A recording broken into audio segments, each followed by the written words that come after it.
더불어민주당 최민석 대변인입니다. 브리핑 2건 시작하겠습니다.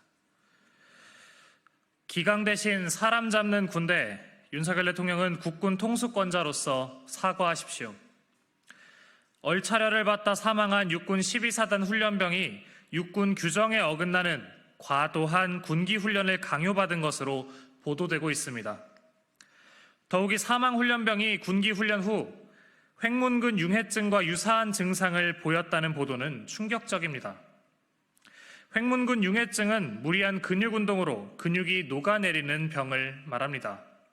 즉, 군기를 잡기 위한 군기 훈련이나 얼차려 수준을 넘어 가혹 행위로 인해 사망에 이른 것입니다. 육군 32사단 수류탄 사고 등 최근 들어 잇따라 군인들이 사망하고 있습니다. 군이 국방의 의무를 다하기 위해 입대한 청년들을 소모품 취급하는 것 아닌지 의심스러울 정도입니다. 국군이 대체 어디로 가고 있는지 모르겠습니다. 윤석열 정부는 기강 잡힌 군대가 아니라 사람을 잡는 군대를 만들고 있습니다. 해병대원 사망 사건과 수사 외압, 육군 32사단 수류탄 사고에 이어 12사단 가혹행위 사망 사건까지 반복되는 군대 내 사고에 대해 국군 통수권자인 윤석열 대통령이 사죄하고 책임져야 합니다.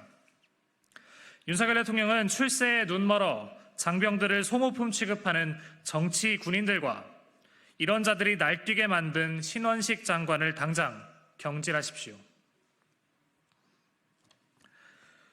다음 브리핑 시작하겠습니다. 전세 사기 피해자의 절규가 들린다면 국회의 문턱을 넘은 개정안을 거부하지 마십시오. 끝내 국민의힘이 협조하지 않았지만 더불어민주당 주도로 선구제 후 회수의 전세 사기 특별법 개정안이 본회의를 통과했습니다. 오늘의 성과가 피해자의 삶을 파괴하는 사회적 재난인 전세 사기로부터 청년과 서민을 지키는 계기가 되길 진심으로 기원합니다. 그러나 피해자 구제와 지원을 위한 전세 사기 특별법 개정안은 대통령이라는 큰 벽을 앞에 두고 있습니다. 윤석열 정부가 선구제 후 회수를 거부하고 LH가 전세 사기 주택을 대신 매입해 피해자가 거주하게 하고 차익을 임대 보증금으로 지원하는 것만 고집하고 있기 때문입니다. LH의 피해주택 매입은 현재 매우 지지부진하고 피해자의 대부분인 청년들은 학업, 직장, 결혼 등의 이유로 주거지를 옮겨야 할 상황이 잦습니다.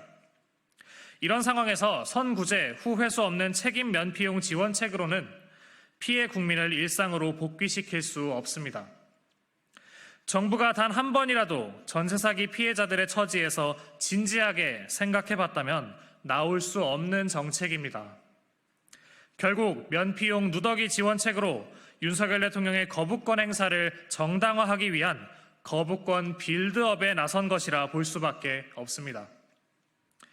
전세 사기 피해자들의 절규에 귀 닫고 책임지지 않을 궁리만 하는 윤석열 정부의 파렴치함에 억장이 무너집니다.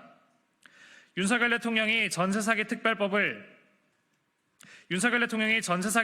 개정안을 거부권 통치의 11번째 희생양으로 삼는다면 국민께서 윤석열 정부에 대한 거부 운동에 나설 것임을 분명히 경고합니다. 이상입니다.